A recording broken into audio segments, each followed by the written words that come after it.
लक्षात घ्या. म्हणून नेताओं को भीड़ जुटानी पड़ती, संतन को भीड़ हटानी पड़ती. त्यांना माणसं पाठवावी लागतात, ट्रका पाठवाव्या लागतात, त्याच्यावर एक मुकद्दम असतो, प्रत्येक बसणाऱ्याला 500 रुपये असतात, तरी गाडी भरत नाही. का?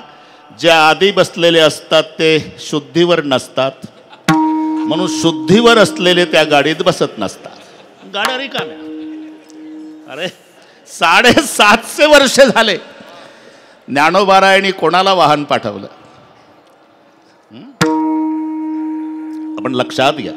नेताओं को भीड़ जुटानी पडती तरी ग्राउंड रिकामच. इथं म्हणावं लागतं पोलिसला, गर्दी झाली पुढे जाऊ नका, गर्दी जाऊ नका. संतन को भीड़ हटानी पडती. काय कारण? 2 क्षेत्रातला हा फरक आहे. तिथे आश्वासन आहे, इथे आशीर्वाद. मांगने के बाद जो मिलता है उसे आश्वासन कहते हैं, और न मांगते मिल जाता वो आशीर्वाद. आता हे शब्द तुम्हाला कळाले. आश्वासन कोण देतंय आणि आशीर्वाद कोण? विठ्ठल.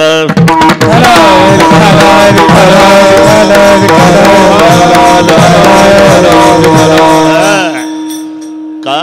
आमचे वारकरी मानायला तयार नाही. आतापर्यंत किती गेले?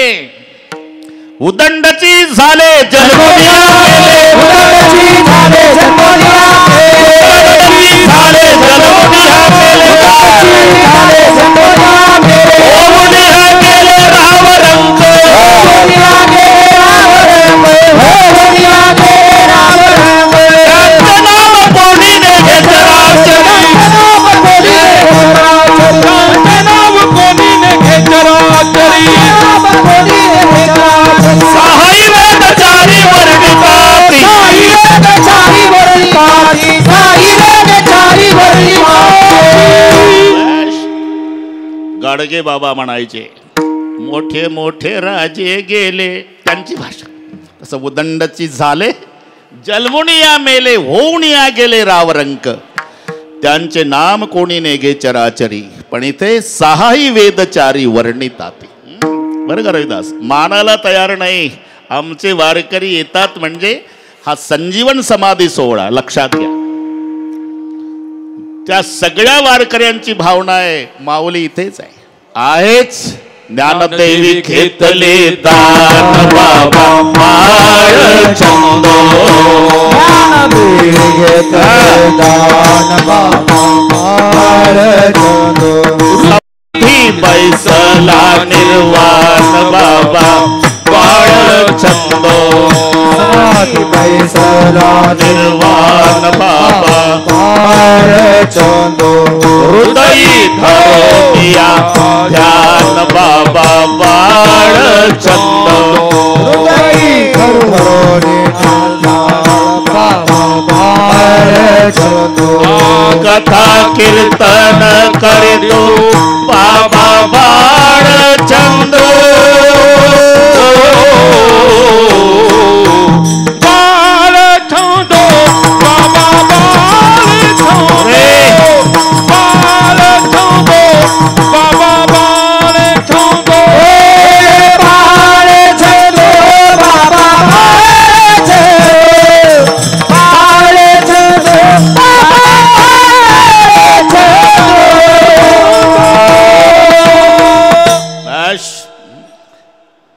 समाधी बैसला निर्वाण बाबा बाळ छंदो. आम्ही 78ला इथे आलो शिकायला. देवाची ही जागा कुराडे पाटील. इथं कुत्र सुद्धा थांबत नव्हतं, जागा सगळी.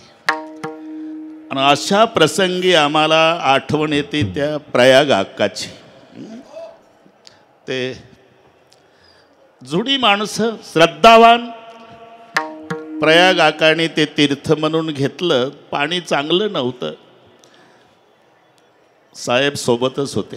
ते आका चांगलं नाही पाणी, घाण आहे. मग तू काय करतो? याला पवित्र करणं, स्वच्छ करणं. आकाचे इथे त्या काठाला उभे असतानाचे उद्गार आहे. साहेबांनी मनावर घेतलं, आज हे वैभव प्राप्त झालं. मला असे वाटतं त्यांच्या मायबापाने हे शोधून नाव ठेवलं का ज्ञानोबाचा हात, ज्ञानोबाचा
कळलं ना आता.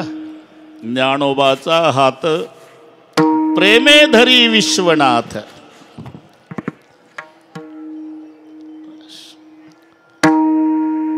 माऊलीवर त्यांची श्रद्धा आहे, सगळ्या तीर्थक्षेत्रावर आहे. त्यांनाही माऊलीनं पदर फाटेपर्यंत दिलेला आहे, हे लक्षात ठेवा. आपण सगळे जाऊ एक दिवस. तिकडेच निघालो. माणसं म्हणतात मरण आलं, मरण आलं, मरण. अरे मरण येतच नसतं, आहे तिथेच आहे. तिथपर्यंत आम्ही जातो. आषाढीच्या वेळेला कुराडे पाटील वारकरी 50 एकत्रित आले. पुण्याहून एसटी केली. एसटीत बसले बरं का नलवडे पाटील. 50 वारकरी ज्ञानोबा तुकाराम करीत. 6 तासांनी 7 तासांनी एसटी पंढरीत पोचते आणि एसटी थांबली. मग आतले वारकरी एकमेकाला, उतरा पाटील, पंढरपूर आलं. अरे ते सोलापूर जिल्ह्यातच आहे, ते कशाला आलं? हे पुण्याहून गेलं, 6 तास गेलं. तिथं गेल्यावर पुन्हा म्हणतं पंढरपूर आलं. तसं मरण आलं म्हणायचं असते, नाही येतच नाही. ते 2030लाच आहे, आमचा जन्म 1950चा आहे. 80 वर्षे वाटचाल करून आम्ही 30पर्यंत गेलो. आपण तिकडेच निघालो. दिवसेंदिवस जो प्रवास आहे, जीवन ही नदी आहे. नदी शब्द आला की उगम आणि मिलन हे 2 शब्द. जीवनरूपी नदीचा उगम जन्मरूपी पर्वतावर होतो. इकडे बसा, इकडे बसा. ओळखीचे आहे तुम्ही, पण बसा इकडे. आणि पुन्हा गुरुजी आहे. गुरुजी उशिरा आहे ना, तर विद्यार्थ्यांना कोणाला उठा बशा काढायला सांगा. विठ्ठल विठ्ठल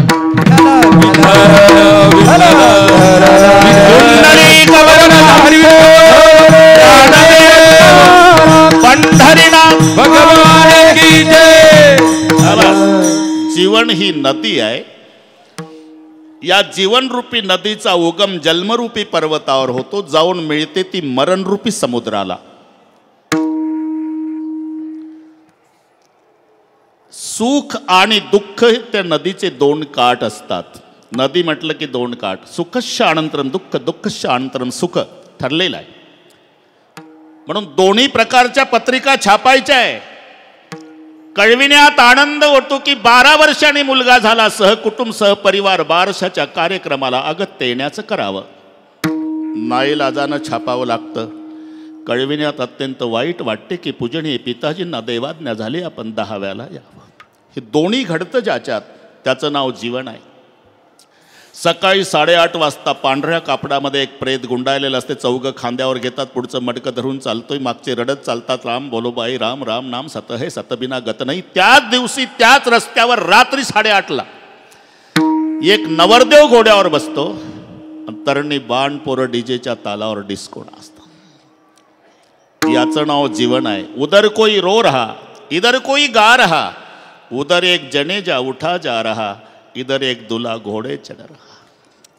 सुख आणि दुःख ह्या जीवनरूपी नदीचे दोन काठ आहे. जन्म हा पहाड आहे, मरण हा समुद्र आहे, आणि त्या नदीतलं आयुष्य हे पाणी आहे आणि ते अखंड वाहत. आयुष्य जाते आहे आयुष्य जाते आहे काळ जपतसे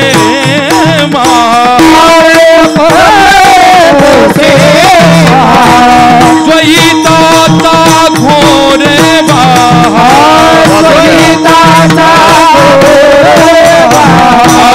ध्यानी रात्री हरिता ध्यानी रात्री हरिता ध्यानी रात्री हरिता ध्यानी रात्री हरिता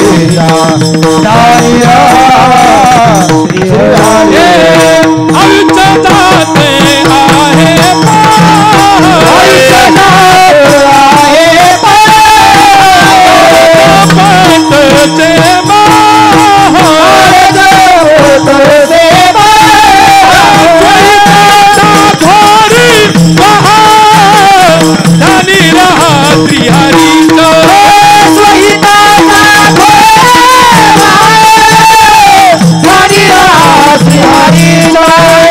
आहे मरण येत नाही, आम्ही तिथपर्यंत जातो. दिवसेंदिवस आमचा प्रवास चालू आहे तो मरणाकडे. एक दिवस तुम्ही आम्ही सगळे जाणार आहोत. पण एक लक्षात घ्या, याची टोपी त्याच्या डोक्यात, त्याची याच्या डोक्यात, दोघाची आपल्या डोक्यात, काळाचं पांढरं, वाटोळाचं चौकोनी, डोळ्यात तेल घालून संसार करतो जो बाप 3 मजली इमारत बांधतो, मुलगा एकुलता एक 10वा घालेल, याची शाश्वती नाही. पण इथे किती पिढ्या जातील तरी आंघोळ करताना आमच्या कराड साहेबाचं नाव घेते. याला म्हणतात उत्तमाची बुरे कीर्ती मागे, उत्तमाची बुरे कीर्ती मागे, उत्तमाची बुरे कीर्ती मागे, उत्तमाची बुरे कीर्ती मागे.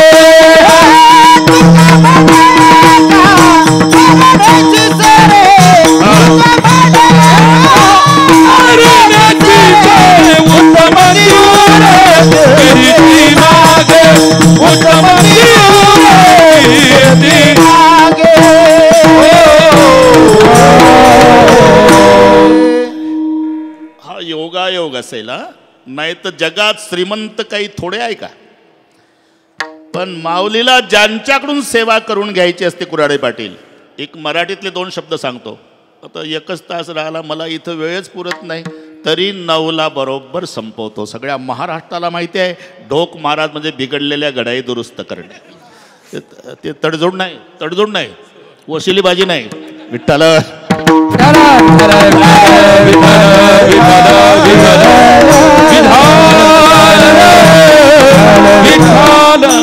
दोन शब्द आहे मराठीतले, एक योग्य आणि एक योग्यता.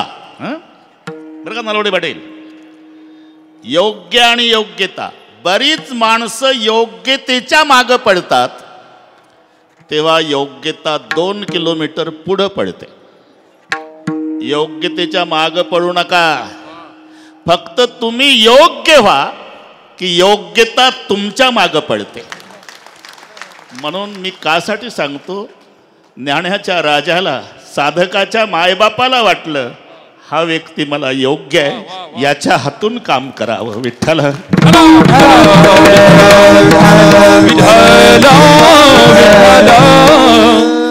सूरत से किरत बड़ी बिन पंख उड़ जाए, सूरत तो जाती रही किरत कबू ना जाए. सूरत म्हणजे गुजरात मधले शहर नाही तुमचे, बडोदा. 3.5 हाताच्या शरीराला सूरत म्हणतात. सूरत से किरत बडी बिन पंख उड़ जाए, सूरत तो जाती रही. हे चाललेलं आहे, आपल्या लक्षात येत नाही. तैसीच ययाची स्थिती नासत जाय, क्षणक्षणा प्रति म्हणून यया ते म्हणती अश्वत्थगा. काल होतं आपलं शरीर तसं आज नाही कुऱ्हाडे पाटील. अरे बाळपणी कोणाचंही बाळ असू द्या, उघड्या अंगाचं जांग्या घातलेलं गोरं पान, हरणासारखे गोल गरगरीत डोळे, गोपालकृष्णासारखे काळे कुरळे केस, हातात खुडखुडा काजळाचा टिळा, नवीन माणूस म्हणतो पप्पी दे बाळा. आता मी विचारतो तेवढं बोला. असं कोणी म्हणतंय? आजोबा काय कायम घाईतच असता तुम्ही. काय काम आहे? काय नाही, एक पप्पी द्या मग जा पुण्याला. अरे कुठली पप्पी? म्हातारी नाही तोंड पाहत, पप्पी कुठली? काहीसा विपरीत झाला. तोच देह, ज्या देहाच्या सगळे पप्प्या घेत होते, आता त्या देहाकडे कोणी पाहत नाही. सूरत तो जाती रही, चाललेला आहे पण किरत कबू ना जाय. या पवित्र कार्यामुळे तुम्ही अमर झाले साहेब. सूरत जर न्यायची असेल पुण्याला, तर तिकडे कुठं मंदिर बांधलं? बद्रीनाथ. China border. मी का सांगतो ही फाजील स्तुती नाही, वस्तुस्थिती चालू आहे. तुमची सूरत जर न्यायची असेल पुण्याला, तर ते काळ्या पिवळ्या जीपवालं 50 रुपये मागतं. सूरत पुण्याला न्यायला 50 रुपये लागतात. कीर्ती बिना वाहनानं बद्रीनाथला गेली, हे लक्षात ठेवा. बिना पंख उड जाय विठ्ठल.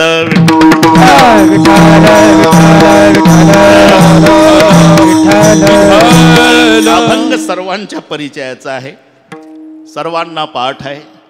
तुम्हा आम्हा सर्वांना तुकाराम महाराज विशेष लाभाचं ठिकाण सांगतात. आता त्यांना कोणी विचारलं का सांगतात? असा नियम आहे, विचारल्याशिवाय सांगू नये, बोलावल्याशिवाय जाऊ नये.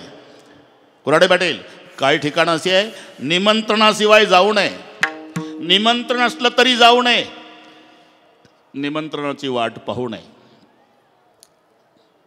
बरं का बालचंद्र पाटील? निमंत्रण असलं तरी जाऊ नये आषाढ महिन्यात. मराठी कळते तुम्हाला? निमंत्रणाशिवाय जाऊ नये लग्नाला. काही काही माणसं धाडस करतात, कारण जेवणाचं काय, मंगल कार्यालय, निमंत्रण नाही, नसू दे रे. विचारलं तर मुलीकडचे. अरे लेका, पण मुलीकडच्यानं विचारलं मुलाकडचे.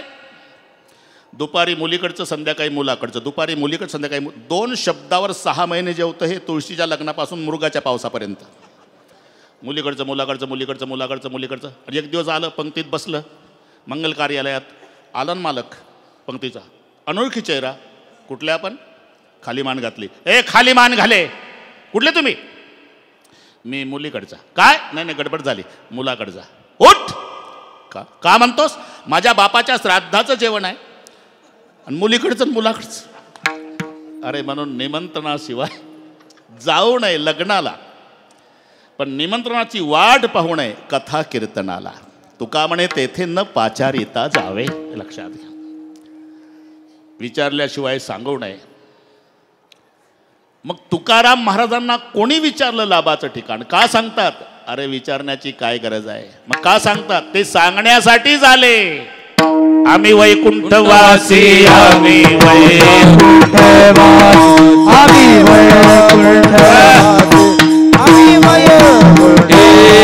आलो याचे कारणासे, आलो कारण, आलो याची कारणासी, आलो याची कारण.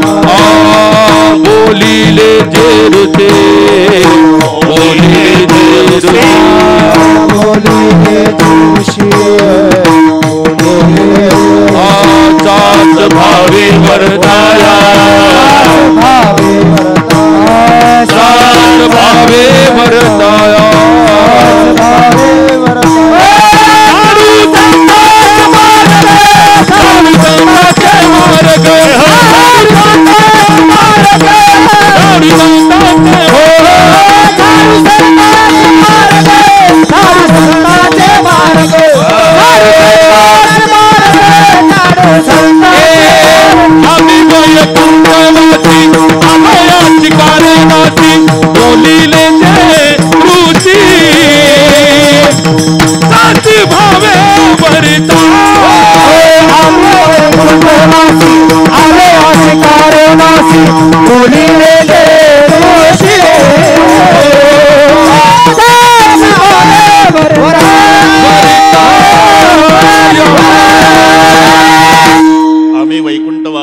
याची कारणासी, ते सांगण्यासाठीच आले म्हणून सांगतात. बरं, सांगण्यासाठी म्हणून सांगतात. पण सांगण्याची गरज का भासली याचं कारण लाभाचं ठिकाण चुकलंय म्हणून. लाभ एकीकडे राहिला आणि आमचे प्रयत्न दुसरीकडे आहे. कल्पना करा, खेड्यातली गोष्ट सांगतो. त्या म्हातारीला फाटकं शिवायची सवय होती. शिवता शिवता शिवता शिवता तिची सुई हरवली. घरी रविदास कीर्तनाला आली ती म्हातारी आणि आल्यावर कीर्तन सुरू झालं आणि ती चाचपडू चाचपडू चाचपडू चाचपडू बघू लागली. शेजारच्या मावल्या म्हणल्या, काय पाहता आजीबाई? सुई इथंच पडली का? नाही, घरी. इथं का पाहता? तिथं अंधार होता, इथं ट्यूबलाईट आहे. दृष्टांत संपला माझा. ती म्हातारी सुई शोधून मेली तरी सापडेल का? का सुई हरवली घरी, शोधती कीर्तनात. तसा लाभ राहिला दुसऱ्या बाजूला, आमचे प्रयत्न तिसऱ्या बाजूला. म्हणून ठिकाण सांगण्याची गरज संतांना भासली. मग लाभ कुठे? विशेष संत संगे. बाकी बाकी कुठेही जा तिथं तुमचं कपाळ.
यांच्यासाठी टाळ्या होऊन जाऊ द्या.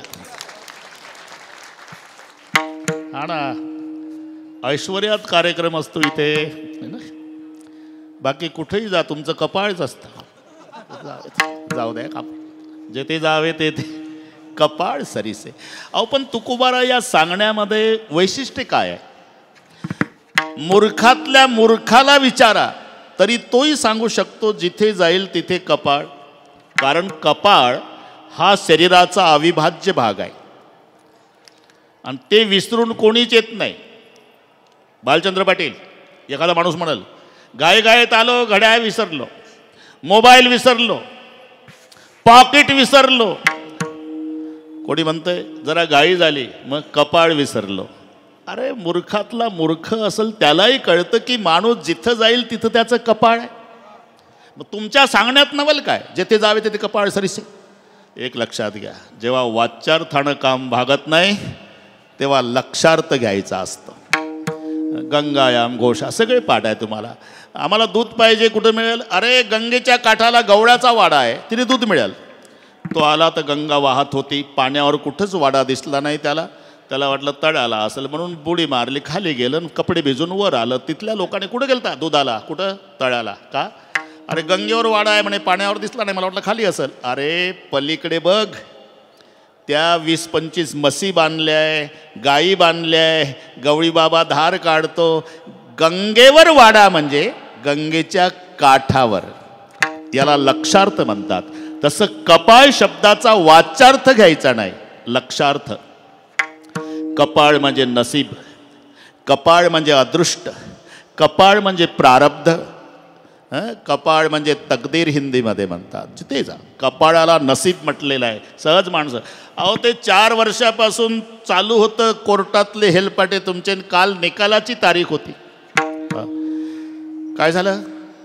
काय होणार? दुसऱ्याला नावं ठेवून काय उपयोग आहे? नाही पण झालं काय? जाऊ द्या आता. पण झालं काय? आता तुम्हाला माहिती आहे माझं सगळे सत्य होतं ते जाऊ द्या हो. पण काल काय झालं? निकाल होता ना. आता कोणाला काय नाव ठेवता? आपलं नसीबच फुटकं. सहज बोलतंय ते भालचंद्र पाटील. आपलं नशीबच फुटकं असं दंडाला हात लावतं का? आपलं नसीबच फुटकं छातीला हात लावतं का? आपलं नसीबच फुटकं म्हणतं आणि हात कपाळाला लावतं. याचा अर्थ कपाळ शब्दाचा अर्थ अदृष्ट, प्रारब्ध, नसीब. तुम्ही कुठेही जा, या आळंदीकर या या जायला. आता प्रथम नागरिक आले म्हणजे बसा इथे इथे थोडंसं इकडे बसा. गावकर मग मजा आहे. हो हो तिकडे तुम्हाला परवानगी. विठ्ठल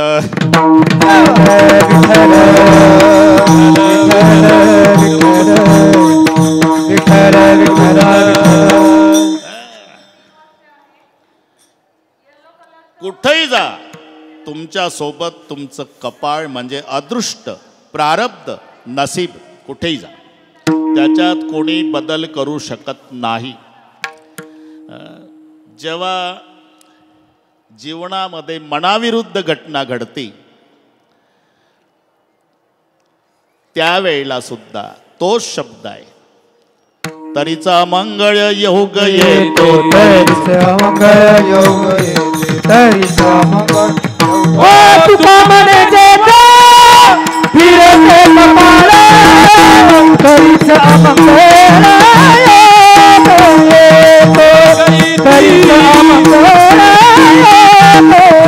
ओ तुका म्हणे जेता फिरते कपाळ, तरीचा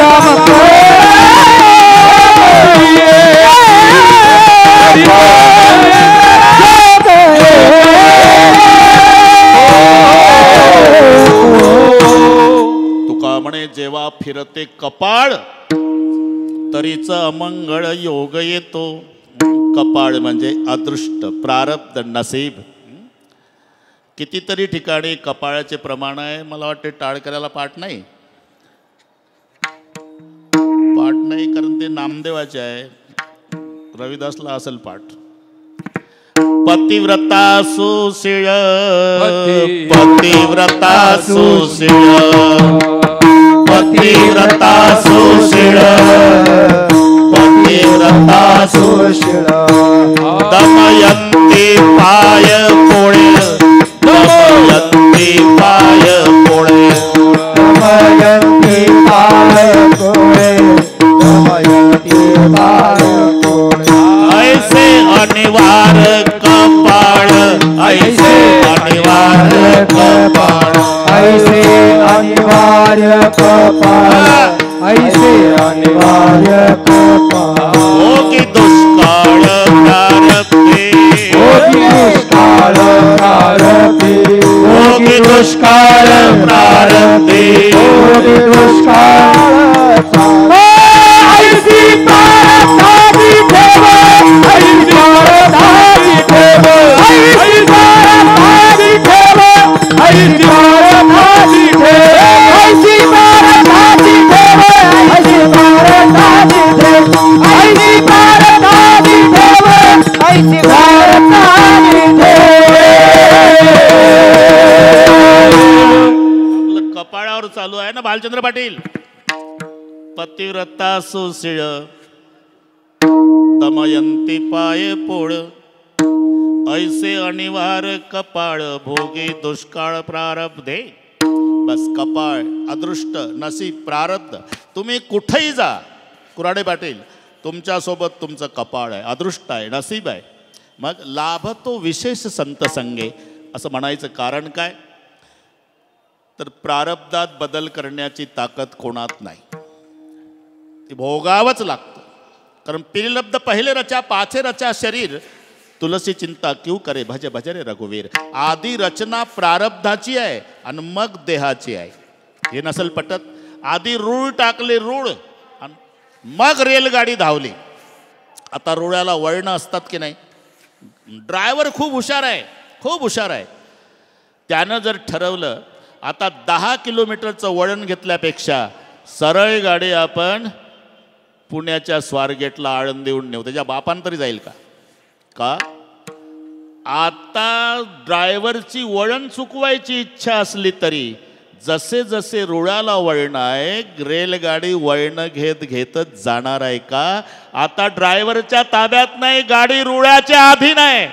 तसं आमची दुःख न भोगण्याची इच्छा असली तरी दुःख भोगावंच लागतं, कारण देह प्रारब्धाच्या अधीन आहे. देह तब आहे प्रारब्धाधीन. देह तब आहे प्रारब्धाधीन. येता वाढवाय देह तब आहे प्रारब्धाधीन. देह तब आहे प्रारब्धाधीन. या तुम्ही कापसीन वाहू भारी. या तुम्ही कापसीन वाहू भारी. परमाता काल तुझी चिंतने. परमाता काल तुझी चिंतने.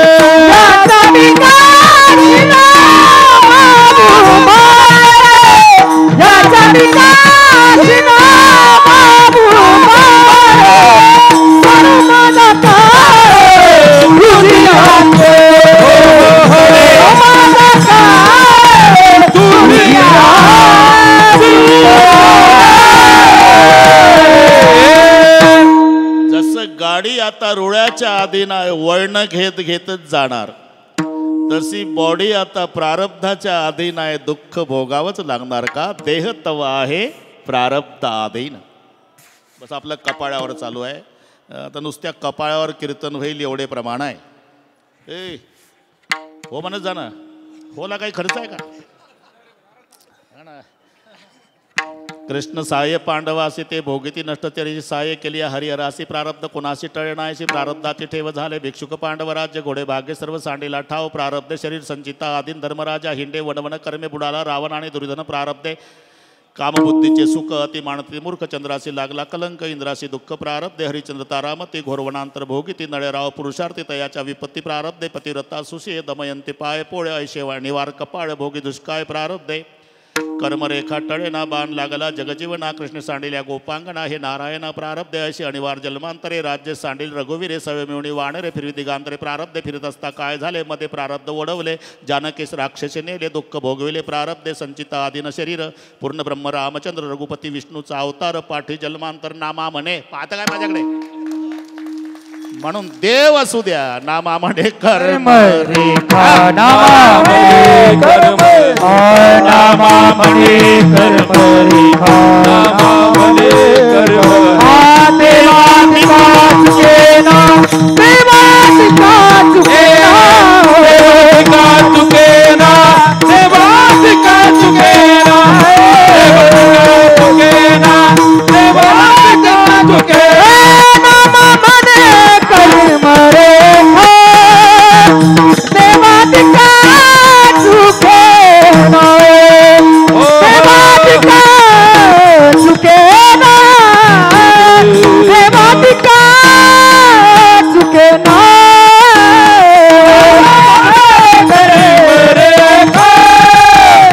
देवा दिका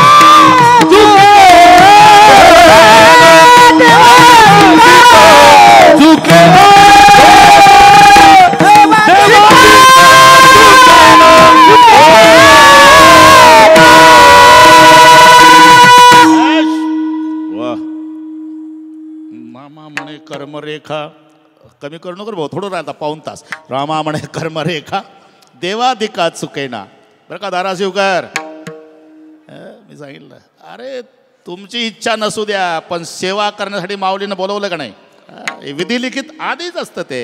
नामा म्हणे कर्मरेखा. और जंगल जंगल राम फिरे रे लंका में रोवे सीता माई. कर्मरेखा बड़ी दुस्तर है तिल घटे ना राई.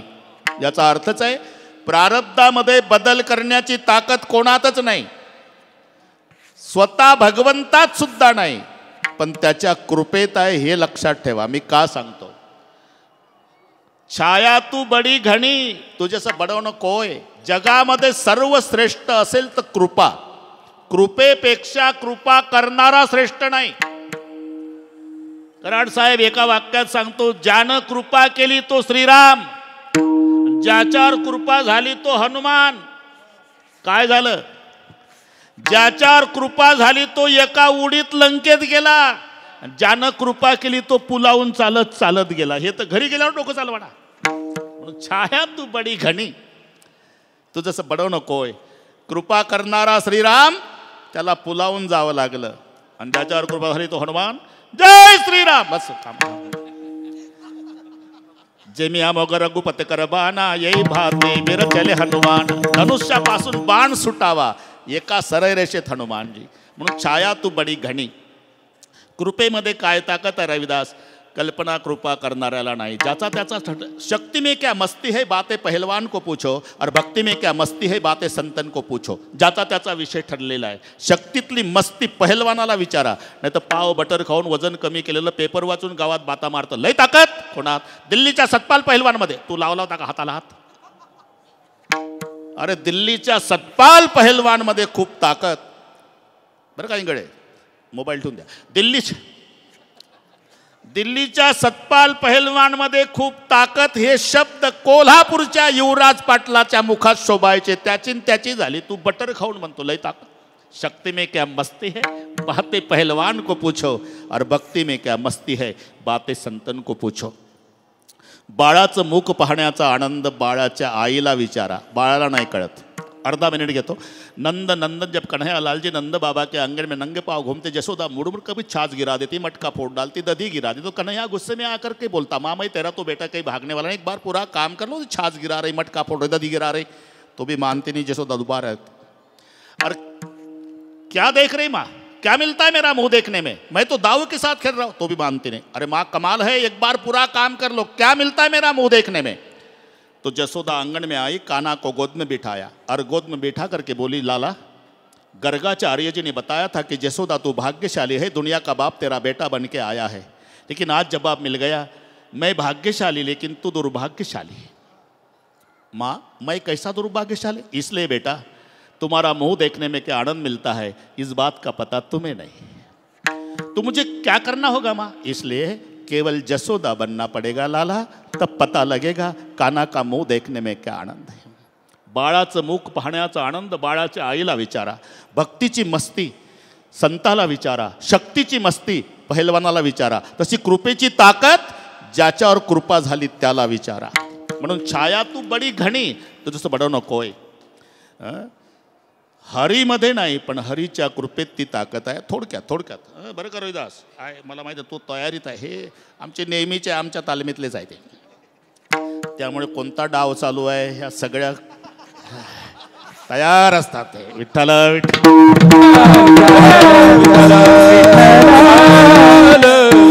मी सांगत असतो बाबा, कुठं नका येऊ, पण विश्वशांती केंद्र आणि उद्या केंद्रे महाराजकडचं 4 ते 6, बस एवढे 2 भागून देत जा, मग निघून जात जा घरी.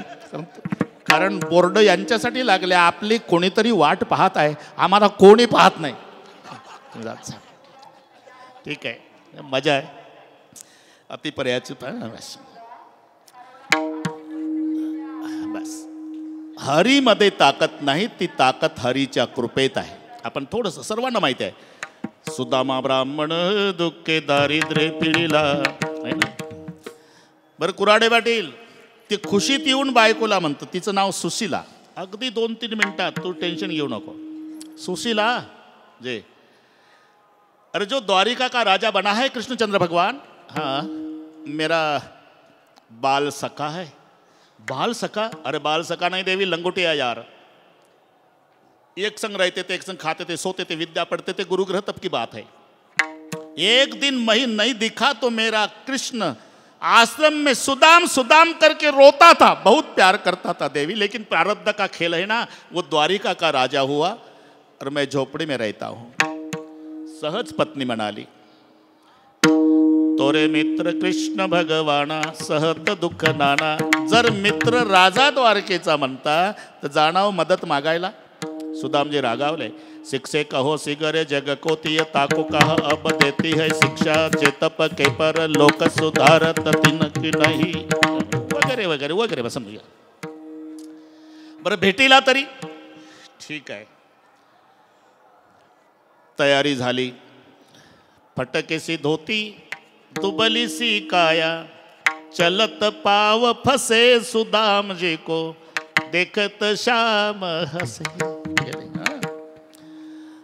चलत चलत पहुंच गए द्वारकापूर धामा. द्वारकेला पोहोचले पण गेटमॅनने अडवलं. कारण गुडघ्याच्या वर धोत्र उघडं, मळकट फडकट डोक्याला, मोडकी काठी चिंध्या गुंडाळलेली, फुटका लोटा तुटक्या दोरीनं गळ्यात, एक बगलेमध्ये गाठोडी, हाडाचा सापळा, डोळे खोल गेले, लटलट लटलट मान हालती, पायाला फोडं आले, फुटले पाय रक्ताळले. आणि द्वारपालाला म्हणतो, कहा जा रहे? मित्र के साथ मिलना है भैया. कौन मित्र? तुम्हारे कृष्णचंद्र भगवान है ना? हाँ मेरा मित्र है. क्या बकवास करते हो, पैरों में नहीं जूता? अरे केवल मित्र नहीं भैया, लंगोटिया यार है. अरे क्या बकवास करते हो? कितने सालों से द्वारपाल की सेवा कर रहे हैं आप? बहुत साल हुए. तो भी आपने कृष्ण भगवान को पहचाना नहीं द्वारपाल? मतलब मेरा श्री कृष्ण भक्तों के फटे कपड़े नहीं देखता, उसका भाव देखता है. जाओ जाओ कृष्ण को कहो तेरा सुदाम आया है. बरे का. मग द्वारपाल आत आले. त्याने ती माहिती दिली. वेळ कमी असल्यानं घाई घाई दिली. अजून मला वन्स मोर चालू आहे. कोणी वैतागलं नाही महाराष्ट्रात बरं का साहेब? अजून चालू आहे. हे मागून हळूच म्हणले बा कोणी 9:15 आहे म्हणे. तुम्ही तर त्याच पार्टीनं बोलणार आहे. हो थोडक्यात माहिती देऊ लागला द्वारपाल देवाच्या पुढे.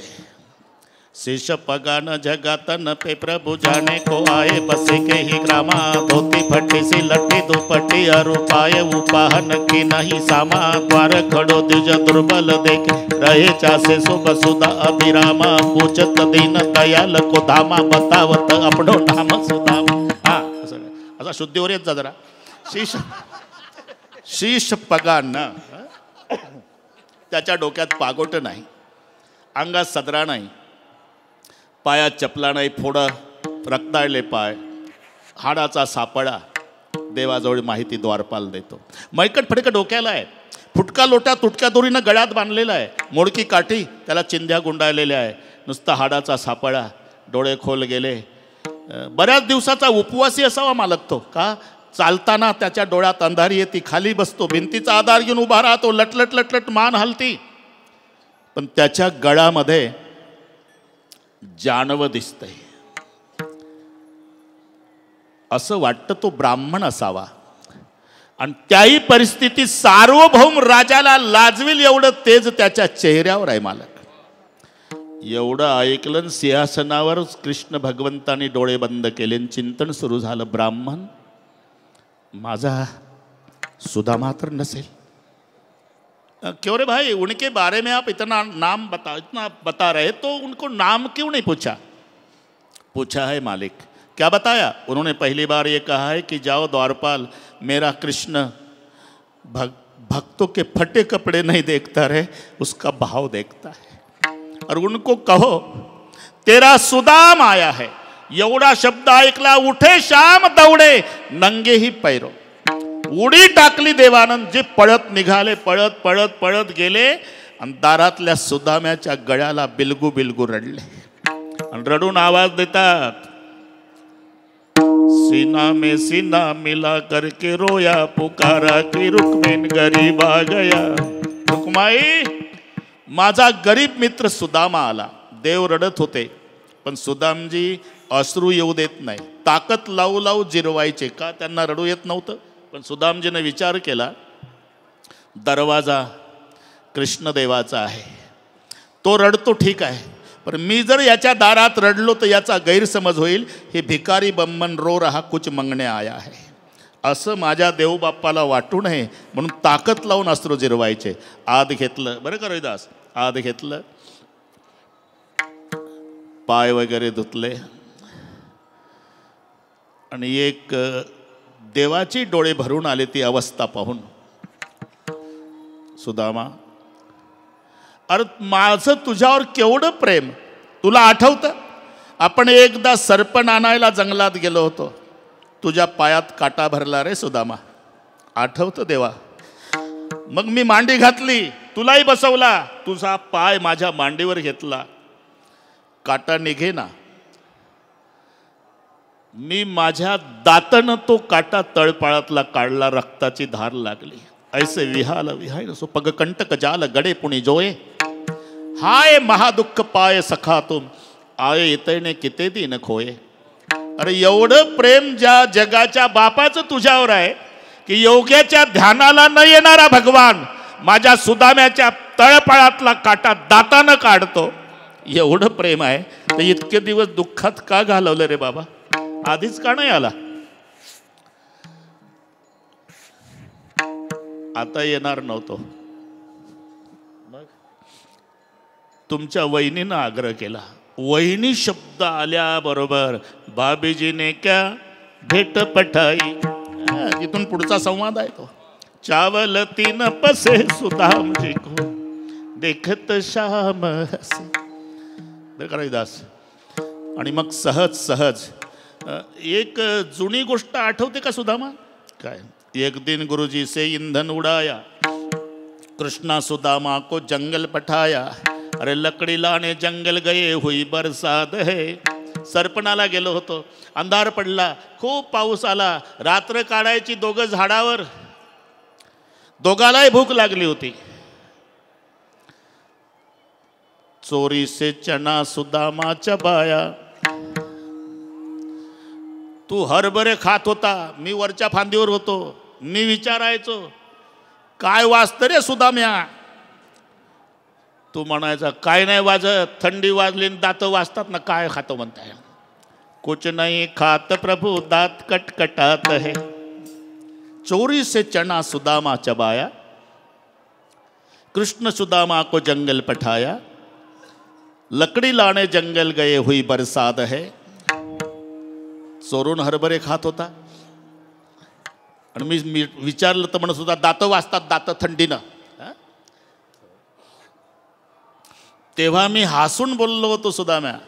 काय हंसकर बोले थे कृष्ण मुरारी, रहियो सुदामा जन्म भर भिकारी, अरे बचपन को शाप दिया कैसी दुःख की बात है. हे राजवाड्यातला विषय काढला देवानं मागचा. आठवतं, आठवतं देवा. एवढं प्रेमले का आपलं. एकट्यानं हरभरे खाल्ले, मला का नाही दिले. आता सांगतोच देवा, तर 8:30 झाले तरी सांगतोच. बरं सांग बाबा. एक ब्राह्मणीन मावशी, तिचा पती मरण पावलेला, विधवा, जंगलात झोपडं करून राहत होती. 2 लेकरं तिचे. जायची, काहीतरी कुठून आणायची, लेकराला खाऊ घालायची. एक दिवस काही मिळालं नाही, वंजळभर हरभरे एका शेतकऱ्यानं तिला दिले. त्यातले अर्धे तिनं लेकरांना खाऊ घातले. ती पाणी पिऊन झोपली. उद्या लेकरं काय खातील म्हणून गाठोडीत राहिलेले अर्धे हरभरे बांधले. ती उतरंडीत उतरंडी होती पूर्वी, मातीच्या उतरण्या. हां, झोपले ते. चोरटे आले, तिच्या घरात शिरले. ते उतरंडीमध्ये पाहिलं तर हरभऱ्याची गाठोडी, काय अर्ध वंजळ हरभरे. पण चोरट्याचा समज झाला, कारण दागिन्याचे मणीन हरभऱ्याचे दाणे सारखे असतात. चोरट्याने डोकं चालवलं, हे दागिन्याची गाठोडी आहे. सुदामजी सांगतो राजमहालात, मी तिथंच होतो म्हणून सांगतो, हे नीट आहे. म्हणून ती गाठोडी काढली, चोरटे पळत निघाले. घाईत निघाल्यानं उतरंड पडली. आवाज झाला, ती ब्राह्मणीन मावशी उठली. चोरटे तिच्या लक्षात आलं, नेऊन नेऊन काय नेलं असेल ना, हरभरे. थोडीशी मागे धावली. अरे मी विधवा आहे, माझा पती मरण पावला, 2 लेकरं जगवण्याची जबाबदारी माझ्यावर आहे. आज काही नाही मिळालं, एका शेतकऱ्यानं हरभरे दिले, अर्धे खाऊ घातले, लेकरं झोपवले, मी पाणी पिऊन झोपली, उद्या काय खातील म्हणून अर्धे हरभरे गाठोडी बांधून सोड ठेवले उतरंडीत, ते घेऊन जाता. जा घेऊन पण माझा ब्राह्मणींचा शाप आहे, हे हरभरे जो खाईल जन्मभर दरिद्री राहील. आणि ते सांदीपाणी आश्रमापासून चोरटे पळत होते. देवा तुम्ही झोपला होता आणि मी जागा होतो. त्यांच्या लक्षात आलं हे गाठोडी हरभऱ्याची आहे, त्यांनी दिली फेकून आश्रमात, मी जागाच होतो. दुसऱ्या दिवशी आपण सरपण आणायला गेलो तर गुरुमायनं तेच गाठोडी दिली आपल्याला. जा बेटा भूक लागल. मला माहिती होतं या हरभऱ्याच्या मागे एका ब्राह्मणीन मावशीचा शाप आहे. जो हरभरे खाईल जन्मभर दरिद्री राहील, हा शाप मी ऐकला होता. देवा मी ठरवलं हे हरभरे जगाच्या बापानं खाल्ले आणि ब्रह्मांडाचा धनी जर शापानं दरिद्री झाला तर आमच्यासारख्या दारिद्र्यांना कोण सांभाळेल. म्हणून विचार केला देवा माझ्यासारखे हजारो दरिद्री झाले तरी चालेल, पण माझा देव दरिद्री होता कामा नये, म्हणून तुम्हाला तो शापित हरभऱ्याचा एक दाणा दिला नाही. मी काय बोललो तो सुदामा ते आठवतं देवा. रही हो सुदामा जन्मभर भिकारी, ते भोगतोय ना मी, ते भोगतोय मी. आणि मग कराड साहेब आरती बोलवली, त्याच्यात कुंकुम तिलक. हे नीट ऐका. अंगठा खाली होता, सुदाम्याचं पूजन केलं तेव्हा, बोटवर देवाचे बालचंद्र पाटील, पण असं फिरवलं आता अंगठावर बोट खाली. ही कृती लक्षात घ्या. का सुदामीजीच्या कपाळावर, आपलं कपाळासाठी चालू आहे ना, जेथे जावे तेथे, त्याच्या कपाळावरचं विधिलिखित अक्षर होतं श्री क्षय. श्री म्हणजे लक्ष्मी, क्षय म्हणजे नाश. देवानं केलं काय, अक्षर बदलवलं, उलट केलं. श्री क्षयचा यक्षश्री केला. यक्षश्रीचा अर्थ धनवान होतो. लक्षात घ्या. सुदाम्याचे कपाळ लिहिले विधीने, सुदाम्याचे कपाळ लिहिले विधीने, भिकची मागावी. पण सुदाम्याचे कपाळ लिहिले देवाने, उद्यापासून भीक न मागावी. इकडे सुदामपुरी सोन्याची झाली, हरी कृपे त्याचा नाश झाला, हरी कृपे त्याचा नाश झाला, हरी कृपे त्याचा नाश झाला. एका जैना